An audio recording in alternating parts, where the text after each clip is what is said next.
son loves his mother and a daughter loves her father. I don't know why this happens. Perhaps it is because a daughter is a woman and considers herself weak, and her father a brave lion. It is a fact that no matter how courageous and brave a woman is, she considers a man as her protector, but she definitely asks for love, in return for which she pays the full price in the form of her emotions. I had 2 brothers and an elder sister. That is, we were 4 siblings. We were not car owners, but we were not dependent on car owners either. My father had a good position and a good salary. We were prosperous. We had such a big mansion and a small house on rent. We wore very good clothes. We ate well. Our family was very respected among relatives. Our family was very poor in terms of love and affection, even destitute. Children go hungry, but they definitely ask for love. Our father was empty-handed in this matter. When a father's hand is on his daughter's head, the daughter considers herself a lion's cub, but when my father's hand was on my head, I kept getting dizzy. You are reading that I do not address my father as Abba Yan or Voda Sahib. May Allah forgive him. Such fathers are not worthy of respect. If I were to describe the various things my father did at home and how he exercised his dictatorship, my writing would become very long. My father would beat me or any of my siblings, and then slap me 2 or 3 times to stop me from crying, and he would give a root and he would say like 2 great gunshots. Shut up. Then he would walk around the room or yard like Muhammad Ali used to walk into the ring after winning the boxing match. You can understand her mindset and habits from one incident. I was studying in the 2nd grade at that time. My 4 friends had come to my house. I was not even 7 years old. All 4 friends were of the same age. We were coming from school and were getting married to a Mandi Gunda. That day, rice was cooked in our house. I had put rice on a plate. My friends had also brought something from their own homes. My father came. He came from behind me. He slapped me on the ear from behind so hard that I rolled onto my side. I thought I wouldn't be able to get up. When I got up, I couldn't stand on my feet. My father grabbed my ear and twisted it so hard that the pain of the slap subsided. My friends, girls aged 6, 7, had run away. My father grabbed me by the ear and dragged me away and asked, "Have you written the letter Kashtari?" I was playing by writing on the board and memorizing the mountains. He said, "Bring the board." I showed him the letter Kashtari. Even today, half a century later, I remember that he couldn't see any mistake in my writing on the letter Kashtari, and he was getting worried. I was taking the scissors. He slapped me again and said, "You write like your mother and don't know how to write on the board. See if you write like this. It's crook ... Go wash the board and write again." My head was spinning. My ears were blocked. The anger was different, but it was the anger of a helpless and forced person who cannot do anything to harm 2 heads, and who burns his own blood. That day my mother also got angry. She told my father that the girl was playing after finishing her schoolwork. You did not do her any good by hitting her. To prove that he had done a feat by hitting me, my father lied that I had done the hard work properly. I don't remember the mountains, and I'm always busy playing sports. "This is a girl, not a boy," said the father. "Don't touch her. Otherwise, when I grow up, I'll get calluses on my face." I was shocked and worried. When I cried, my father would explode like a bomb. "Shut up, bastard." This mystery had awakened in my mind as to what it meant to be a young man and get a black eye on my father's face. I couldn't ask anyone. No child in the house is allowed to ask anything. We were only asked to answer. If someone's answer was not in accordance with the father's wishes, no power in the world could save them from my father. This is just one incident. I used to say that my father would slap me every day, but would pick me up with love. Sometimes hold me in his lap, sometimes bring me something worth 2 paisa from the market. But he was not my father. He was a prison guard, and our mother... Me and my siblings were dangerous criminals. My father would come to the house to scold us and beat us up once a week. Our mother could not save us from him. Our father considered her a purchased slave girl, and I cannot describe the way he used our mother as an inanimate object. For this, our father was a drunken beast. I saw him in a bestial state twice during the day. He was not a peasant and an illiterate. You might not believe it, he was a B.A. There was no financial hardship in the family either. That is, there was education and prosperity. It is said that where these two things are lacking, people behave like ignorant and cattle. When my elder sister was 13 years old, she contracted typhoid. My father spared no effort in treating her. She, like me, was yearning for love. My father would bring the doctor home and himself would go and get the medicine. Negligence and carelessness in treatment, but not a single word of love and sympathy came out of the father's mouth. One day, my sister asked my mother in a very thin voice, "Hey, are you angry with me?" Mother said something to remove this illusion, but tears came to Mother's eyes. 4 days later, my sister died despite such good treatment. I say no one dies of typhoid. She is dying of thirst for love. I consider her lucky to be freed from this birth. Let me also tell you that my father did not feed my relatives and neighbors on the death of my sister as if it was a death and not a marriage. Every Thursday, the Quran used to be read and read. Chelem was a feast. If the father had shown this interest in his daughter's life, she might not have died. I thought only my father was like that. Other friends of mine had similar fathers. There was little difference between them. Some used to only give orders in the house and did not beat them. Some had given the task of beating to the mother of their children. They abused some children. Dictatorship was the same in all of them. There were only 2 girls in my class who praised their fathers. She used to tell that her father used to play with her. Take them out with you.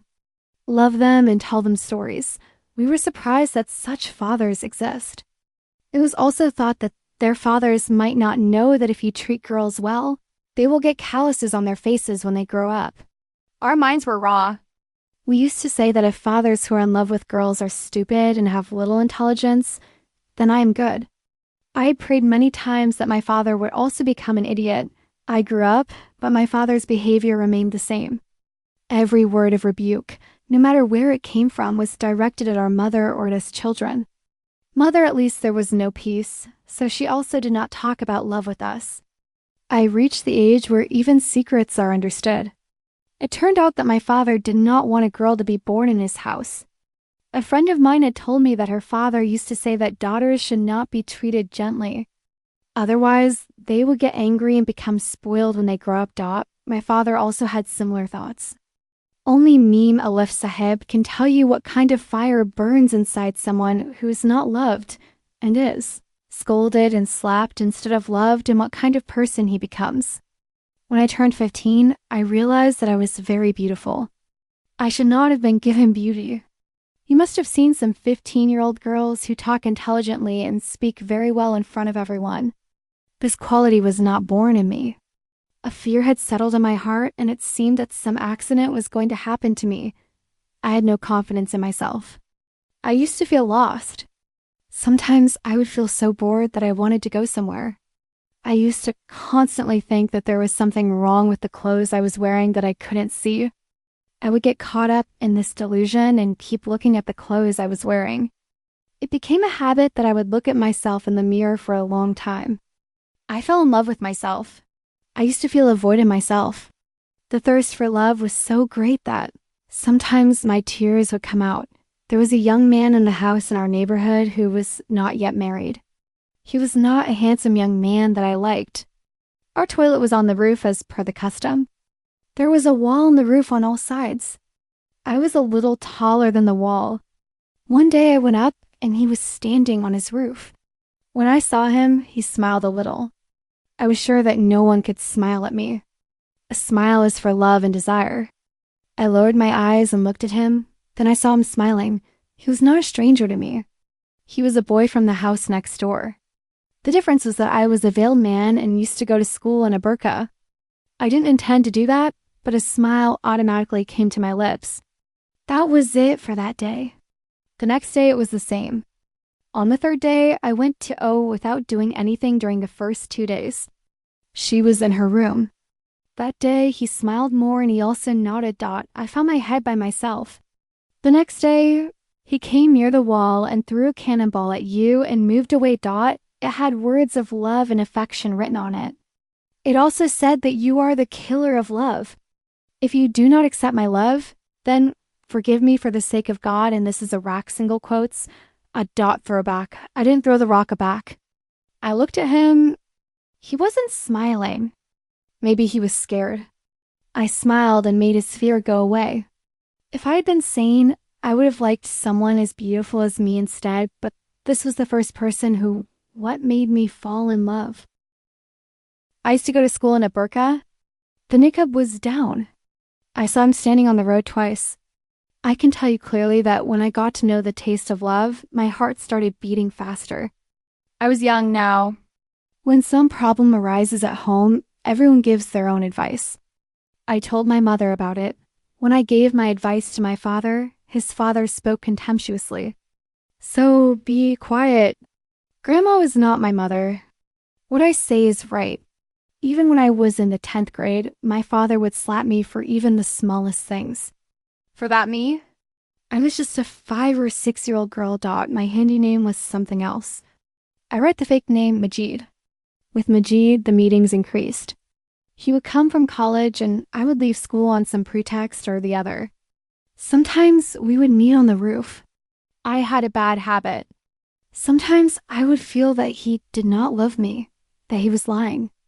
When I got upset, he would convince me. Sometimes I would think that I was not worthy of love. I passed my matriculation and finished my education. Now I stopped going out.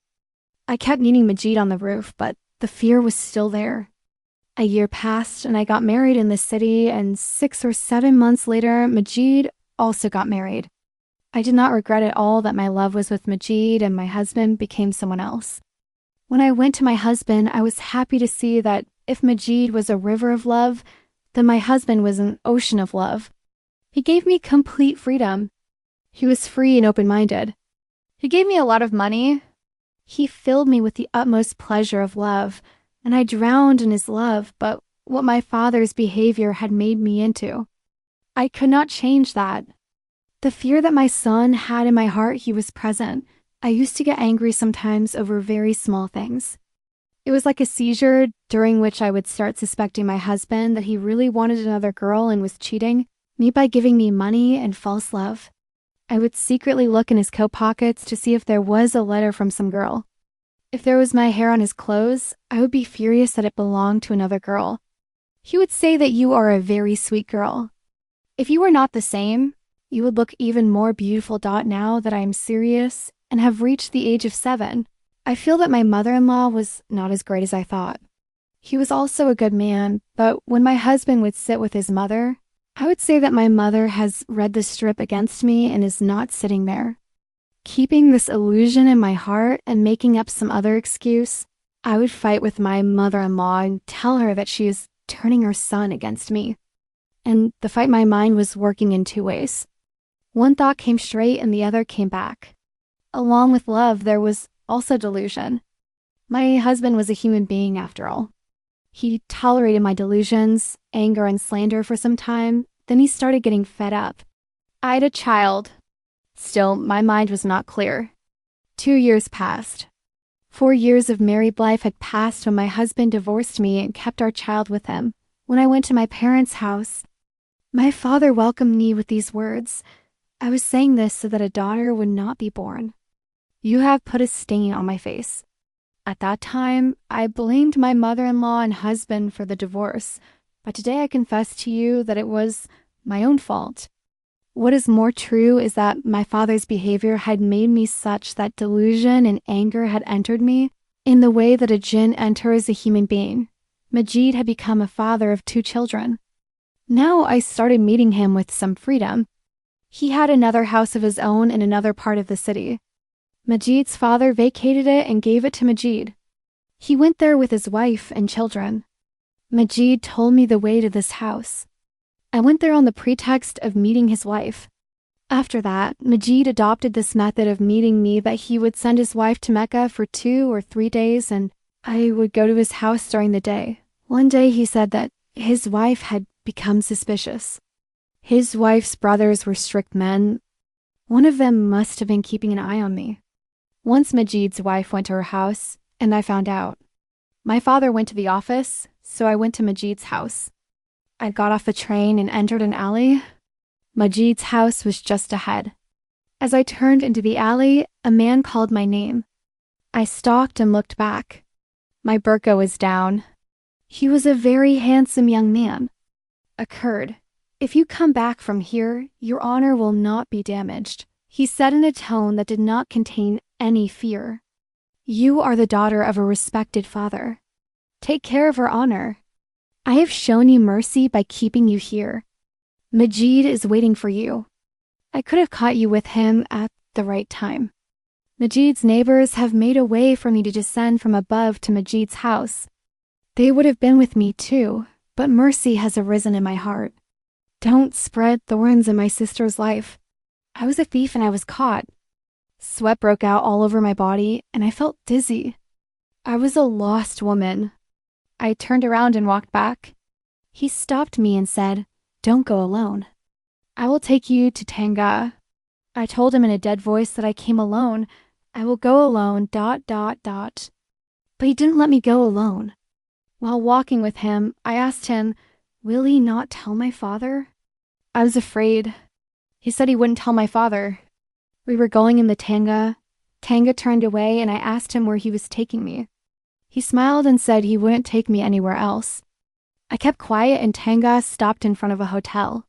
He gave money to the Tanga owner and took me inside. We sat in a cabin and had tea and I became his friend. People look at a woman who gets divorced with suspicion, even if it is her husband who is to blame. I had developed strong suspicions against myself after getting divorced. My parents were very worried about me. I was only 23 years old. There were boys among my relatives. But who liked me? Everyone used to say that she had given birth to a child.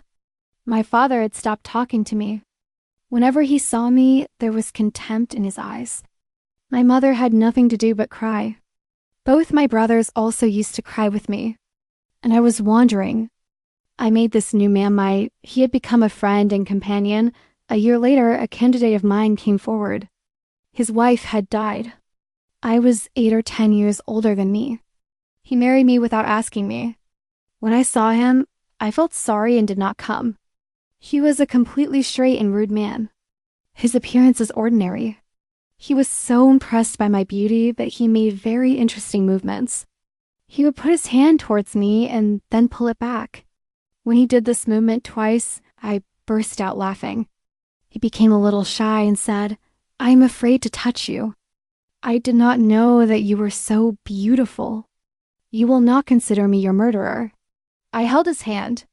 After that night, it was as if he could not do anything unless I held his hand. He was religious. Even if I did not stop him, he remained silent. He was a straightforward man in every way. His job was such that he had to work 3 days a week and 3 nights a week. He would leave at 8:30 p.m. and return at 4 a.m. He lived alone in this house. He would go somewhere and was a resident of I did not like this slave-like husband, but I treated him well. I will tell you my psychological state. I was not satisfied. I kept feeling some kind of thirst and hunger. Sometimes it seemed as if something was missing. I could not figure out what that thing was or where it was. Sometimes I thought that I was going on the wrong path. Sometimes I was sure that I was on the right path. Sometimes my nature would be filled with anger, and sometimes my heart would be so happy that I wanted to dance. Often the state would be as if some fear was upon me, and I did not want to be with anyone. There is a need for a man who can free us from this fear. The nights when my husband was on duty were very difficult. I would sleep late and my mind would be filled with bitter thoughts. My mind would wander until my childhood. I would go and remember my father's footsteps. I would have a desire to take another birth and find a father who would love me and hold me in his arms. These desires and memories would make me feel thirsty. You may call me a woman of means, but in my heart, being mean did not mean luxury. It was as if I was searching for a lost thing. I was looking for false supports and going around getting worse. In this madness, or whatever you call it, I found another Samra. It was a man from this neighborhood. He first made my husband a friend. Then he became frank with me. Although I was in a veil. One of my mistakes was that no one knew about my private life. The women of the street have 4 eyes. They used to come to me. From my words, they must have guessed that I was not a noble woman. There was a middle-aged woman whose husband was poor, but the woman had some peculiar qualities. Her youth had faded, but her beauty was still young. Her eyes also smiled. She spoke very affectionately and sweetly. The woman used to tell me that the great teacher was a woman, but I liked her. At first, she used to talk about my beauty. When she saw that I had taken her in, she started talking against my husband. One day she started saying that my husband's wife died and he fell for her. She used to say that he should come sometime. "I smell this man," he said. "I don't know how you put up with it." By saying such things, she created hatred for my husband in my heart. One day she said, "The man who came to you last night is not a good man." I tried to deny it by saying that no stranger comes to me. But he looked me in the eye and said with a sweet smile, "I won't tell anyone about you." In short, she became my confidant, and one day she said that a very handsome man wanted me so much that he was ready to marry me. She told me that after we got married, he would take me to Saudi Arabia where he had started a business. Then my house would be filled with piles of notes. I am telling you the truth that I was not interested in money at all. I was not interested in any man, but this woman said such things that I felt a desire to go out of the country. I told her that I should show her that man. The very next day, she stood behind the bars and she passed the man in front of me in the street. He was a really handsome man. I told this woman to make me meet him. The meeting took place in my house. I showed that I am a noble woman and I want a better husband than him. This man expressed his love and liking for me in such words that my heart melted. I was actually made of wax, which I molded into the mold I was molded into. The problem here was getting a divorce. My candidate had told me that I would come to him after getting a divorce and he would take me to Karachi on the same day. The passport, etc., will be made in 2 days. The marriage will also take place, and on the 3rd day we will leave for Saudi Arabia. He told me the ways to get a divorce. I started harassing my husband. He tolerated my behavior for a month and a half or 2. Then I used the next method. When he came from his duty, I would disappear from home. I told him I started showing through my actions that I had made someone a friend. He was a religious man. One day he took this method of bringing me back to the right path by bringing my father with him. As soon as my father came, he started scolding me. I told my father not to talk too much. I told him that my husband himself is a bad man and he's friends with such and such a woman. How could that gentleman bear such a false accusation? I said that I would call a woman and she would testify. My husband made me cry out loud. I also told my father about it and vented my anger. My father tried hard to calm me down, but I was no longer in his hands. She left. I was left alone with my husband. I forced him to divorce me. He divorced me. The man I divorced was ready. I write his real name as Ashfaq. A car was moving at night. We both boarded it and reached Karachi the next night. He took a room in a hotel and spent the rest of the night there. The next day he left saying that he was going to get a passport and other necessary documents. He came at lunchtime. He was accompanied by 2 men. One was a bit shabby. The other seemed to be a rich man. Both spoke Urdu. Ashfaq said that these were his friends and they would get passports, etc. Done very quickly. They ate with us. I saw that both of them were looking me up and down. Once both of them looked at me and then they looked at each other. Both of them nodded. I had a slight suspicion that they meant something special. After dinner, Ashfaq went with them and he came around 10 p.m. He told me that the passports would be received tomorrow. He told me about his business and income in Saudi Arabia. We had actually become husband and wife. The marriage ceremony, I just had to complete the ritual that Ashfaq said would be done in this room. I started to feel a little relieved now. I was feeling very good about going out of the country. I didn't miss my home at all. We slept after midnight. In the morning, someone knocked on the door. We didn't want to wake up so early. Ashfaq got up, swearing, and opened the door. A police officer and 3 policemen came in. With them were 2 men who had eaten with us the previous day. Both were handcuffed. The police officer told me to get up and stand there and told the constables to search us. The constables, having played with our own, scattered all the clothes here and there. They also lifted the bed from the bed and shook it. The Thanadar asked me if you were his wife. Ashfaq said, yes, and I nodded. The Thanadar smiled at Ashfaq's friends and said, where do you get these fairy-like women? We can't find any. The man, who seemed wealthy and was now in handcuffs, said, you have your own wealth, sir. Here you are. You are not listening. Give orders. You know this case is not mine, said the police chief. You also know that the informant is very well prepared. How can I tell you what happened to me? My whole body was shaking. Ashfaq was standing with his head bowed. I didn't know what was happening. I had read novels and stories and heard stories. I began to realize that I'd become a beautiful girl with so many stories, and I didn't know how my story would end. The police took me and Ashfaq with these 2 men. A car was parked outside. They put us in it, and instead of taking us to a police station, they took us to the police headquarters. The police station chief was kind enough to allow me to wear a burqa. Otherwise, my heart would have failed. Today, I realize that the burqa is not an iron shell. Those who have to do evil indulge in pleasure, even in 7 veils. If an uncovered woman wants to protect her chastity, even 10 men cannot harm her. I had ruined myself, and now I was in the police trap. This is the last limit. I was separated from the others and taken to an office. There was a man dressed in a coat and jacket. He made me sit on a chair in front of him and asked me many questions. Later, it was found out that that person was the same. The ID, or maybe the CIA DSP. He was trying to find out from me that Ashfaq had kidnapped me and that I had come with him of my own free will. I told him that I'd come with him of my own free will, but he had said that he would marry me and take me to Saudi Arabia. He brought with him the 2 men whom the police had arrested. I started crying. He was a very good man.